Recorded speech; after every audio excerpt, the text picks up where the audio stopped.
মেলাঘরের RTI কর্মী প্রসেনজিৎ সাহার রহস্য গ্রেপ্তারি নিয়ে এবার থানা ঘেরাও করল যুব কংগ্রেস। যুব কংগ্রেসের অভিযোগ, সম্পূর্ণ উদ্দেশ্য প্রণোদিতভাবে ভিন্ন ভিন্ন উদ্দেশ্য চরিতার্থ করতে প্রসেনজিৎকে গ্রেপ্তার করা হয়েছে। মামলার অভিযোগ সবৈধ, মিথ্যা ও বানোয়াট। যুব কংগ্রেসের সোনামুড়া জেলা কমিটির আহ্বানে সংগঠনের কর্মী সমর্থকরা প্রতিবাদে রাস্তায় নামে।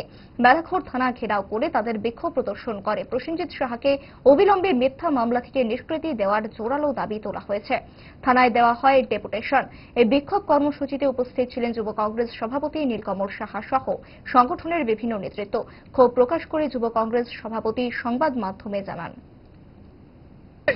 আজকে ভারতীয় জনতা পার্টির দলদাস হয়ে রয়েছেন যারাই ভালো ছেলেদেরকে মিথ্যা মামলায় ঢুকাচ্ছেন এবং নিজেরা বাজেয়াপ্ত নেশার জিনিস থানার ভেতর থেকে আবার বিক্রি করে দিচ্ছেন নেশা ব্যবসায়ীদেরকে, তাদেরকে জেলে না ঢুকিয়ে আজকে যারা আওয়াজ উঠাচ্ছে করাপশনের উপরে, আজকে যারা মানুষের জন্য, মানুষের স্বার্থে, যুবকদের স্বার্থে, এই মেলাঘরবাসীর স্বার্থে যারা আওয়াজ তুলছেন তাদেরকে জেলে ভরে দেওয়া হচ্ছে।